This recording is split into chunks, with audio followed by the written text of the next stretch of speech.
मेरा गुस्सा बढ़ता गया। मैरिज लाइफ भी इतनी सेटिस्फाइड नहीं थी, उसमें भी हमारे हमेशा झगड़े होते रहते।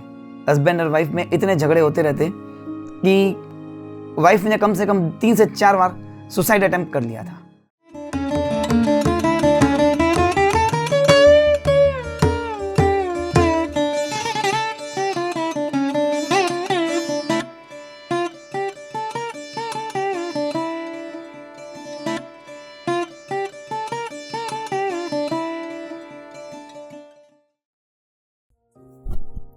प्रणाम, नमस्ते सभी मास्टर्स को। सर्वप्रथम मैं ब्रह्म ऋषि पितामह पत्री जी के श्री चरणों में कोटि कोटि नमन करता हूँ।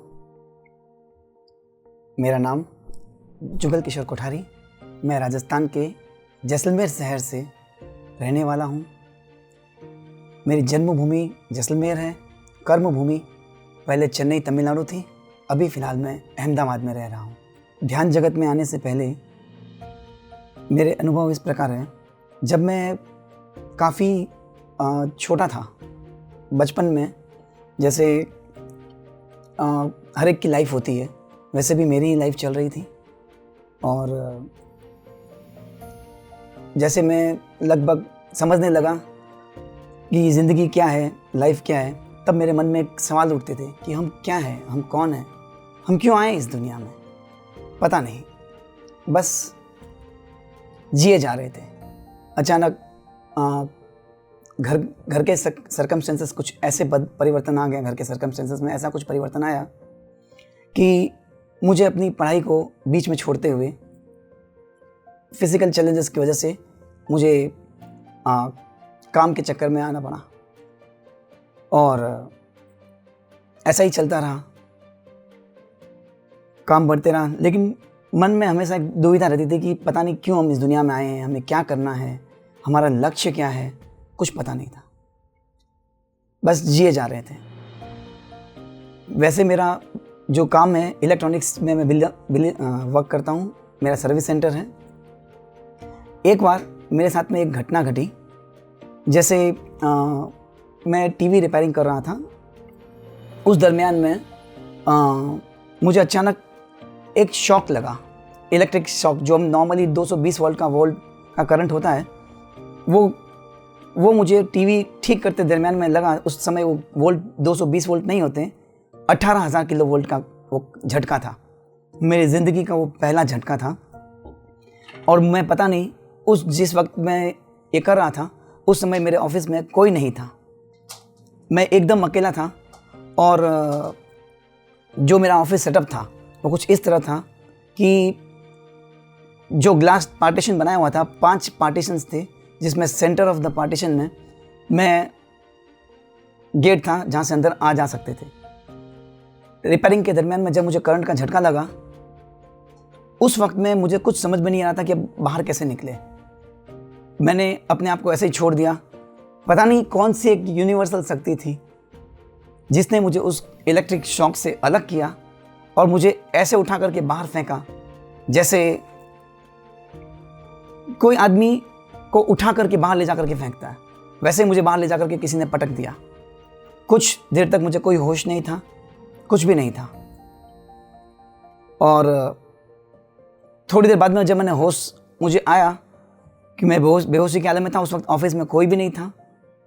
तो बहुत देर के बाद मुझे जब कॉन्शियसनेस आया, मेरे पार्टनर्स वगैरह आए, तो मालूम पड़ा कि मुझे बहुत बड़ा झटका लगा था और मैं कुछ समय के लिए बेहोश हो गया था। इतना बड़ा लाइव झटका था। उसके बाद मुझे ज़िंदगी के अंदर में से मतलब एकदम मेरे जो टेंशन थे बढ़ गए कि पता नहीं क्यों, मरना क्या होता है, मरने का डर क्या होता है, वो मुझे पहली बार मालूम पड़ा। डर की शुरुआत वहीं से शुरू हो गई जब वो पहला झटका लगा। ठीक है, चलते गए, आगे बढ़ते गए।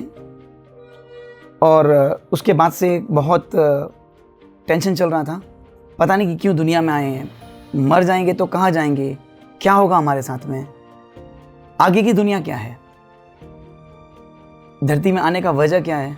क्योंकि हम सब इस दुनिया में आए हैं तो जब से हमने मंदिर देखे, मस्जिद देखे, गुरुद्वारे देखे, बहुत कुछ देखा, हमने सुना वहाँ पर कि ये देव दुर्लभ शरीर है, ये शरीर बहुत मुश्किल से मिलता है, देवता लोग इस शरीर के लिए तरसते रहते हैं, पता नहीं क्यों तरसते हैं, इस शरीर में ऐसा क्या रखा है। मैं हमेशा यही सोचता रहता था। खैर, इन सवालों का जवाब कौन देगा ये जानने के लिए मैं हर मंदिरों में जहाँ जहाँ मुझे मौका मिलता, जब कभी मौका मिलता, कभी भागवत सुनने चले जाता, कभी कुछ, क्योंकि लाइफ में जो शौक़ लगा था वो इतना भयंकर था कि मुझे इस दुनिया से परे उस दुनिया के बारे में जानने का एहसास होने लगा कि वो दुनिया क्या है। लेकिन पता कैसे चलती, कौन बताता मुझको कि ये आगे की दुनिया क्या है, क्यों मनुष्य जन्म हमने लिया है। ऐसे करते करते मुझे जब कोई गुरुदेव मिलते, जहाँ मालूम पड़ता कि कोई गुरुजी आए हैं, तो मुझसे मिलने चले जाता, उनकी शरण में जाता, सुनता, सबको सुनता रहता, लेकिन पता नहीं अंदर से ऐसा सेटिस्फेक्शन वाला जवाब नहीं मिलता कि जो मुझे चाहिए वो इन लोगों के पास में नहीं है। और जवाब न मिलने की वजह से मेरे स्वभाव में ऐसा परिवर्तन आने लगा कि जब होती है ना कि निराशा हो जाती है, जब हमें जो चाहते हम नहीं मिलता है तो हमें गुस्सा आने लगता है। और वो गुस्सा मेरा अंदर ही अंदर पनपते पनपते पनपते पनपते इतना बड़ा ज्वालामुखी बन गया, मुझे खुद को पता नहीं चला कि वो ज्वालामुखी कब मेरे अंदर में पनप करके फटने लगा। जो कोई भी आता मेरे से बात करता, मेरा रवैया इतना ख़राब था ना कि मैं किसी को कुछ समझता ही नहीं था। मैं समझता था कि दुनिया में जो हूँ मैं ही हूँ, बस। पता नहीं अपने आप को शायद भगवान समझता था। हर एक से गुस्से से जवाब देता, कोई भी दोस्त, सगे संबंधी, रिश्तेदार, हर एक से यही होता, क्योंकि जहाँ भी जाता मैं, लेकिन सेटिस्फेक्शन नहीं मिलता, फिर मन में गुस्सा दबता, ऐसे आगे बढ़ते रहता, क्योंकि मेरे मन में उस सवाल को पाने की जवाब इच्छा थी। चलती रही लाइफ, ऐसे चलती रही। फिर एक बार मैं कहीं गया, मुझे वहाँ पर एक 2 लाइनें पढ़ने को मिली। एक किसी गुरु की तस्वीर थी, उसके नीचे लिखा था कि क्या आप जानते हो कि आप कौन हो, आप कहाँ से आए हो, आपको ये जीवन क्यों मिला है। जैसे मैंने वो पढ़ा तो मैंने उस दुकान वाले भाई से पूछा कि भैया ये किन के शब्द हैं और ये कौन है। तो उन्होंने कहा कि सर ये हमारे गुरुदेव है, यदि आप इसके बारे में कुछ जानना चाहते हैं तो कृपा करके हमारे पास संडे सत्संग होता है, हर रविवार को सत्संग होता है, आप संडे आइए हमारे सत्संग में, आपको समझ में आएगा और हमारे गुरुजी कौन है और क्या है। तो अंधे को क्या चाहिए, 2 आंखें। तुरंत मैं चले गया। जैसे संडे आया मैं वहाँ गया, वहाँ पहली बार उन्होंने मुझे बोला कि आप बैठिए और आंखें बंद करके बैठ जाइए। मैं बैठ गया। कुछ देर तक आंखें बंद करने के बाद उन लोगों से वार्तालाप हुई। तब उन्होंने मुझे बताया कि सर कि ये हमारा एक गुरु सेशन चलाते हैं हम लोग, जिसमें हमारे गुरुजी हैं, वो शून्य शिखर हिमालय पर्वत में रहते हैं और हम सब उन्हीं का माध्यम से यहाँ पे ध्यान वगैरह करते हैं। और अगर आपको इसके बारे में जानना है, आपके जो भी सवाल है, तो इसके लिए आपको हमारे गुरुदेव से मिलना पड़ेगा। वह केवल साल में एक ही बार गुरु पूर्णिमा के पर्व में शून्य शिखर हिमालय पर्वत पर सबसे मिलते हैं। हाँ, अगर आप चाहें तो हमारे साथ चल सकते हैं। अगले महीने ही गुरु पूर्णिमा है और हमारा ग्रुप जा रहा है शून्य शिखर हिमालय। यदि आप चलना चाहें तो चलिए, आप भी हमारे साथ में जुड़ सकते हैं। हाँ, आपको हमारे गुरु के दर्शन होंगे कि नहीं होंगे, आपको आपके सवालों के जवाब मिलेंगे कि नहीं मिलेंगे, ये मैं नहीं जानता, लेकिन हाँ, हो सकता है कि शायद कहीं ना कहीं आपको आपके जवाब मिल जाए। फिर मैं भी चले गया शून्य शिखर हिमालय पर्वत। आज भी वहाँ की जो ऊर्जा है उसको मैं महसूस कर रहा हूँ कि इतनी अलौकिक ऊर्जा थी वहाँ की, जो आज भी आंखें बंद करता हूँ तो लगता है जैसे कि मैं शून्य शिखर हिमालय पर्वत में बैठा हूँ। वहाँ पर 2 दिन रहे और उस 2 दिनों का बहुत ही अच्छा अनुभव रहा। तो जैसे हम लोग यहाँ से रवाना हुए थे चेन्नई से, शून्य शिखर हिमालय वहाँ पर्वत पे पहुँचे, तब वहाँ पर मेरे साथ में एक घटना और घटी कि पता नहीं वहाँ पे ऊपर चढ़ते समय हम लोगों को रात हो गई थी। जो हमारे साथ में चल रहे थे, हम लोगों को बराबर मालूम नहीं था कि आगे ऊपर कैसे जाना है, कब जाना है। जिनको सारा प्रोग्राम मालूम था उनका कैंसिल हो गया था आना, और हम लोग जो ग्रुप में गए थे ऐसे बस चले गए। जब आखिरी पड़ाव ऊपर चढ़ने का आया था तो चढ़ते चढ़ते अचानक मुझे लगा कि जैसे मेरा पैर फिसल गया है और मैं नीचे गिर रहा हूँ। उसी वक्त पता नहीं किसी ने वापस मुझे पकड़ा और फिर मुझे सीधा खड़ा कर दिया, उठा करके एक तरफ कर दिया। फिर धीरे धीरे धीरे हम लोग ऊपर चढ़े। ऊपर चढ़ने के बाद जब हम लोग वहाँ पे पहुँचे, वहाँ का नज़ारा बहुत अलौकिक था। 2 दिन हम वहाँ रहे। गुरुजी से तो मुलाकात नहीं हो पाई हमारी, लेकिन हाँ, वहाँ पे हमें जो बताया गया कि ध्यान क्या करना है, कैसे करना है, एक तस्वीर दी गई हमें गुरुजी की। बोला कि इस तस्वीर को रखिए, अपने घर में जाइए, इसकी पूजा पाठ करिए और इसका ध्यान रूप में हमको ध्यान करने को बोला। और बोला कि दिव्य ज्योति वगैरह अगरबत्ती ज्योत करते रहे। कुछ दिन तो मैंने किया, बहुत ही अच्छा लगा, लेकिन वापस मेरे मन में वही सवाल कि आखिर मैं आया क्यों? तभी भी सेटिस्फेक्शन नहीं मिला। ये सभी देखते हुए मेरे बर्ताव को, गुस्सेपन को, मेरे घर वालों ने सोचा कि अब एक टाइम आ गया है कि इसको गृहस्थ जीवन में बांध दिया जाए, इसकी शादी कर दी जाए, नहीं तो ये इसी तरह भटकते रहेगा और इसका जीवन पता नहीं कहाँ भटक रहा है। बस फिर मैं गृहस्थ जीवन में बंध गया और गृहस्थ जीवन में आने के बाद भी मेरी जो अंदर की जितने भी सवाल थे, जो मेरा जानना था, वो अंदर ही कहीं दब गया। धीरे धीरे धीरे मेरा गुस्सा बढ़ता गया। मैरिज लाइफ भी इतनी सेटिस्फाइड नहीं थी, उसमें भी हमारे हमेशा झगड़े होते रहते। हस्बैंड और वाइफ में इतने झगड़े होते रहते कि वाइफ ने कम से कम 3 से 4 बार सुसाइड अटेम्प्ट कर लिया था। मेरा गुस्सा कंट्रोल नहीं हुआ। बच्चे भी मुझको देख करके इतना डरने लगे कि जैसे कि कोई मानो भूत आ गया हो। इतना गुस्सा, इतना मेरे अंदर में था। फिर भी जिए जा रहा था, ज़िंदगी चल रही थी। करते करते वाइफ डिप्रेशन में चली गई। फिर पता चला कि अब ये बीमारी कुछ ज़्यादा बढ़ गई है। फिर उसे डॉक्टरों के चक्कर में ठीक करने के लिए लगे। एक डॉक्टर, दूसरा डॉक्टर, दुनिया के शायद मैं समझता हूँ कि जितने डॉक्टर्स, हर डॉक्टरों के पास चक्कर खा खा के मैं थक गया। लेकिन वो गोलियां खा के परेशान हो गई, ठीक नहीं हुई, कुछ चेंज नहीं हुआ। आखिर में डॉक्टरों ने कहा कि आपको अगर इसका हेल्प चाहिए, जितने भी ट्रीटमेंट्स करवाए, जितने भी इलाज कराए, जितने भी टेस्ट करवाए, सब नॉर्मली आते। तो बोले कि इनको आप चेन्नई से छोड़ दीजिए, कहीं और शिफ्ट हो जाइए। फिर वहाँ से हम शिफ्ट होकर के अहमदाबाद आ गए, क्योंकि अहमदाबाद से राजस्थान बहुत पास में था। इसके लिए मैं अहमदाबाद शिफ्ट हो गया। 1-2 साल तो यहीं ऐसे ही चलता रहा। कुछ दिन वो ठीक रही, फिर वही टेंशन, वही डिप्रेशन, वही गुस्सा, वही कुछ।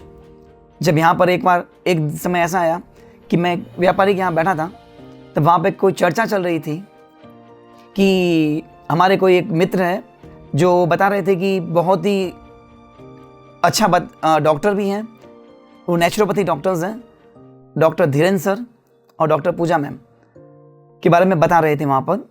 और बोल रहे थे कि शरीर में चाहे जैसी भी बीमारी हो, अगर आप ठीक करना चाहते हैं तो आप एक बार उनसे मिलिए। वो किसी को बता रहे थे और यह सब मैं सुन रहा था।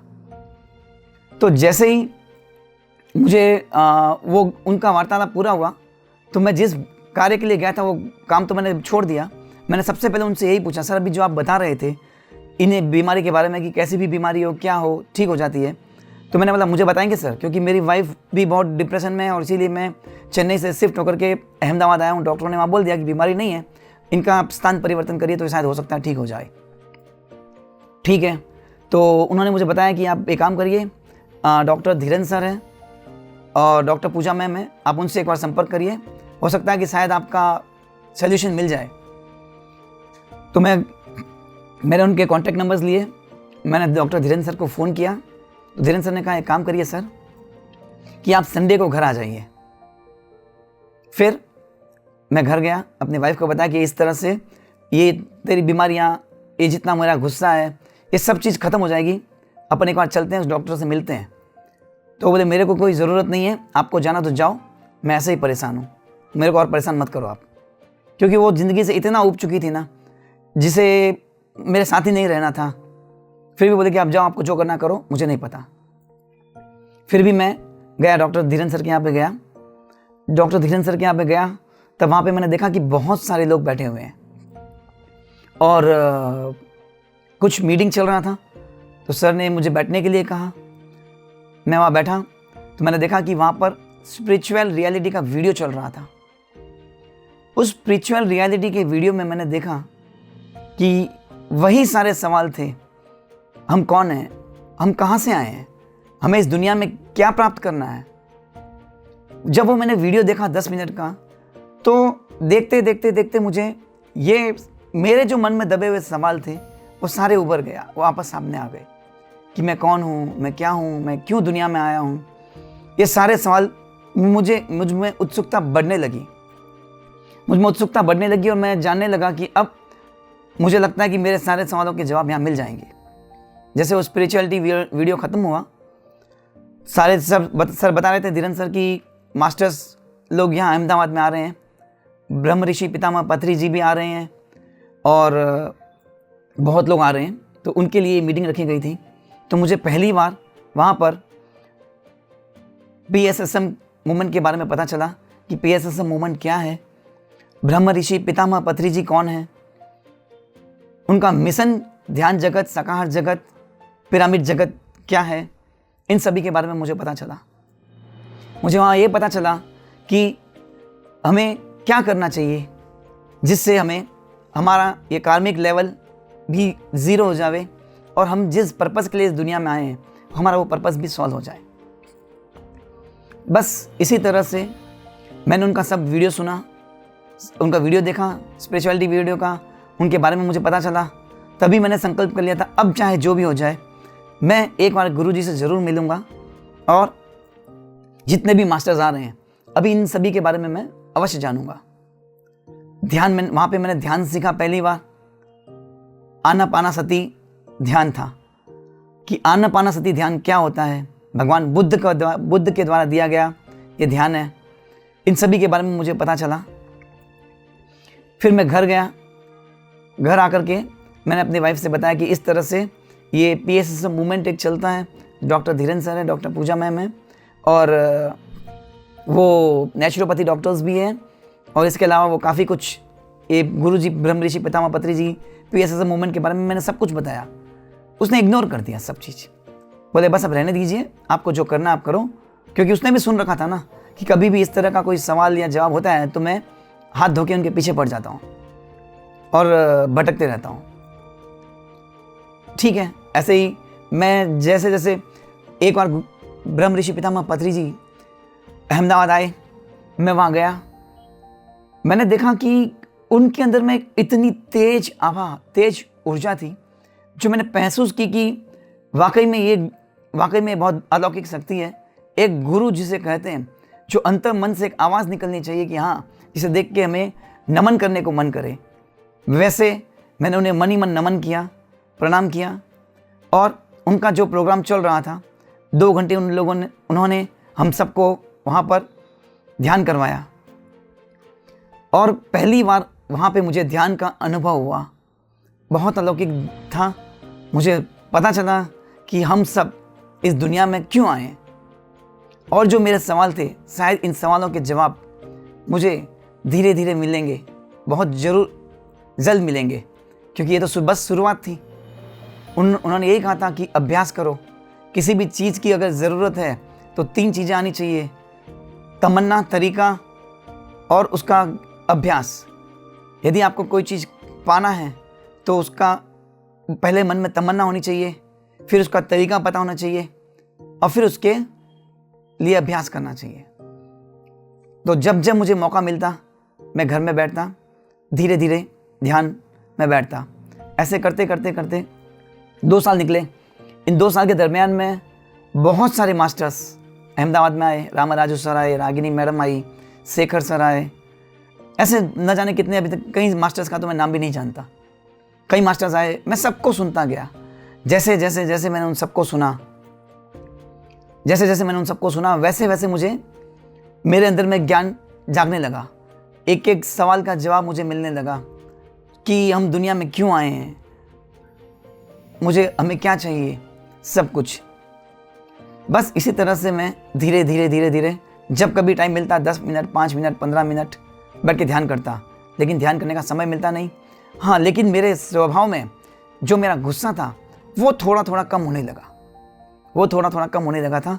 मुझे समझ में आ गया था कि अब मुझे इसके लिए मुझे बहुत अभ्यास करना है, बहुत देर तक बैठना है, क्योंकि जितनी उम्र होती, बताया जाता है कि आनापानसति ध्यान में हमारी जितनी उम्र होती है उतने मिनट हमको ध्यान में बैठना पड़ता है। उतने मिनट में बैठ ही नहीं पाता था, कभी नींद आ जाती, कभी कुछ हो जाता, टाइम भी नहीं मिलता था, क्योंकि मेटेरियलिस्टिक वर्ल्ड के अंदर में हम जी रहे हैं, हमें धन दौलत सब कुछ चाहिए, तो वो भी था, तो वो भी कर्म करना था। लेकिन पता है ना कि प्रकृति को जो करवाना होता है ना, वो करवा के ही रहती है। इसी दरमियान में आ गया लॉकडाउन, कोरोना। सर्वप्रथम तो उस कोरोना का बहुत बहुत शुक्रिया, जिसकी वजह से लॉकडाउन आया। जब लॉकडाउन आया तब तो बड़ा गुस्सा भी आया था कि ये लॉकडाउन आ गया, काम काज बंद हो जाएंगे, आगे ज़िंदगी कैसे चलेगी। ठीक है, अब घर पे कैसे रहें, क्योंकि घर में हम और हमारी वाइफ तो ऐसे रहते हैं जैसे कि कोई शेर और बिल्ली आमने सामने हो। तब मैंने सोचा कि ये सही मौका और सही वक्त मिला है, अब मैं ज़्यादा से ज़्यादा समय ध्यान में ही बिताऊंगा। उस दरमियान में मैंने अपना ज़्यादा से ज़्यादा समय, लॉकडाउन का जितना भी समय होता, मैं ध्यान में बैठता, आंखें बंद करके बैठ जाता बस, क्योंकि आंखें खोलेंगे, बातचीत होगी, गुस्सा आएगा, बातचीत होगी, तो धीरे धीरे मैंने अभ्यास करना शुरू किया। पहले मैं आधा घंटा बैठने लगा, फिर आधे से 1 घंटा, 2 घंटा, 4 घंटे बैठने लगा इस लॉकडाउन के दरमियान में। फिर 8 घंटे हो गए, पता ही नहीं चलता। लेकिन मुश्किल से 15-20 दिन निकले होंगे, तो ऐसा अनुभव हुआ कि जैसे मेरे बहुत रिलैक्स और शांत हो गया हूँ। मेरा जो गुस्सा था वो बहुत ही कम हो गया है, 60 से 70% कम हो गया है। तो मैंने वो टेस्ट करने के लिए ध्यान को कम कर दिया कि देखें कि अब हमारा लाइफ आगे कैसे चलता है। ठीक है, फिर भी मैंने पाया कि मेरे वाइफ के बीच के अंदर में थोड़ा परिवर्तन आया, और उन्होंने हमारी बातचीतें भी में थोड़ा चेंज आने लगा। उसको लगने लगा कि भाई ये इनका गुस्सा, इनका स्वभाव में बहुत परिवर्तन आ गया है। मेरे बच्चे जो मुझसे डरते थे, उन्हें भी लगने लगा कि नहीं पापा में कुछ चेंज आ गया है। ठीक, ऐसे चलते रहा। फिर जूम सेशन चालू हुआ, जूम में तो पूरी दुनिया जुड़ गई। उस दरमियान में इतने अनुभव मिले, इतना ज्ञान मिला कि समझ में आने लगा कि जिंदगी की जो गुत्थियां थी, एक एक गुत्थी सुलझने लगी। जो मेरा फैमिली रिलेशंस था, हमारे भाई बहन दोस्त सब थे, वो भी धीरे धीरे मेरा बर्ताव देख करके खुश होने लगे। भाइयों बहनों से तो मेरा इतना गुस्सा था ना, लेकिन थोड़ा उनको भी लगने लगा कि नहीं, अभी इनके बातचीत करने के रवैये से चेंज आ गया करके। इसमें मैं 90% मेरा गुस्सा खत्म हो गया। मुझे देख करके मेरी वाइफ ने सबसे पहले ध्यान शुरू किया। जो डिप्रेशन में थी, जो उसकी बीमारियां थी, उसने ध्यान शुरू किया, और पहले ही दिन जब वो ध्यान में बैठी, कम से कम 5 से 6 घंटे वो इतना डीप में चली गई कि जिसकी कोई सीमा ही नहीं। आखिर मुझे उठाना पड़ा उसको। मैंने उठाया उसको। उठाने के बाद वो जब उठ करके उसने देखा कि वो एकदम से पहले ही 4-5 घंटों में उसमें ऐसा परिवर्तन आया कि जो वो गुस्से में रहती थी, जो बात करने का जो तरीका था, एकदम चेंज हो गया। उसका बिल्कुल गुस्सा खत्म, और जो उसको बीमारी लग रही थी उसको बहुत अच्छा लगने लग गया था वो पहले ही दिन। और उसने भी इसी तरह से धीरे धीरे ध्यान करना शुरू किया। फिर मेरे बच्चों ने भी देख करके, जब उनको भी मौका मिलता है, हम उनसे भी ध्यान करवाते हैं। बस उसके बाद ध्यान का सफ़र, हमारा ध्यान परिवार का सफ़र बना। हम आगे जुड़ते गए, आगे बढ़ते गए।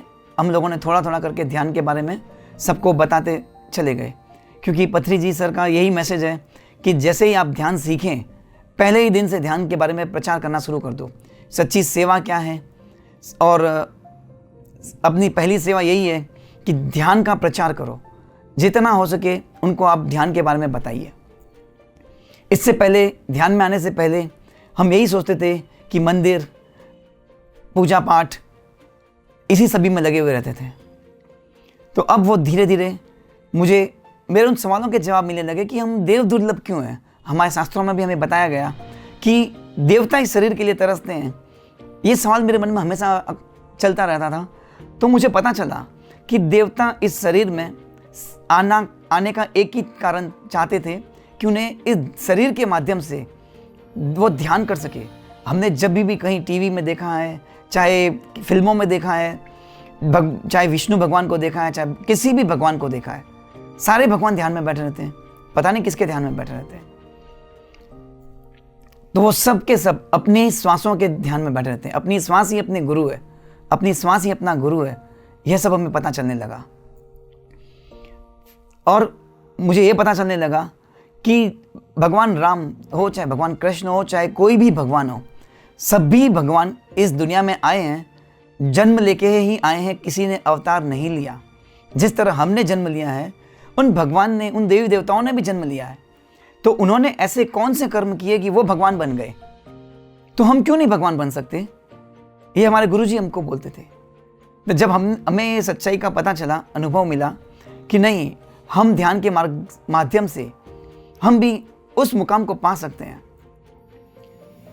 तो उसके लिए हमें निरंतर अभ्यास करना चाहिए, आगे बढ़ना चाहिए, हर एक को उसके बारे में बताना चाहिए।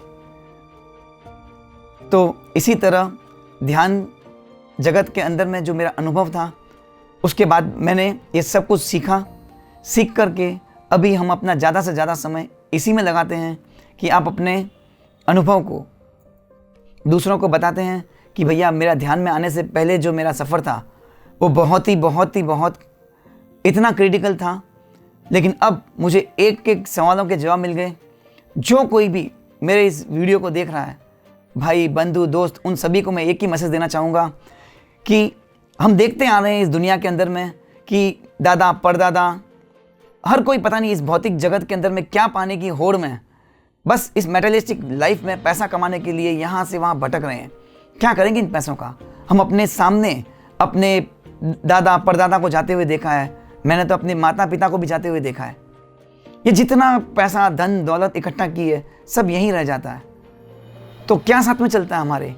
हमारे साथ में हमारे कर्म ही चलते हैं। कहते हैं ना कि कर्म, अच्छे कर्म करो तो ही हमें धर्म के मार्ग में आगे बढ़ने को मिलता है। तो ये जो साधना है, ये जो ध्यान है, इसे हमारे गुरुजी कहते हैं कि ये पीएचडी है। पीएचडी यानी कि हर कोई डॉक्टरेट की पढ़ाई नहीं कर सकता। हर एक का अपना लेवल है। हर कोई स्कूल कॉलेज में जिस तरह पढ़ाई करता है, वैसे ही जो भी मंदिर मस्जिद गुरुद्वारे जहाँ कहीं भी जाता है, ये उनकी स्कूल की पढ़ाई है। बस हमारा फ़र्ज़ है उन्हें बताना चाहिए कि भैया आप अभी स्कूल की पढ़ाई कर रहे हो, तो साथ साथ में थोड़ा ये भी समझ लो कि ध्यान क्या है, वो भगवान कैसे बने। हम खुद भी भगवान हैं। बस हमें वो मार्ग पता होना चाहिए। हमें ध्यान करना है, अपने श्वासों का ध्यान करते हुए अपने इस जीवन को सार्थक बनाना है। ये जो हमारे कर्म बंधन से हमें शून्य करना है, कर्म बंधन शून्य करेंगे तभी हम आगे बढ़ पाएंगे।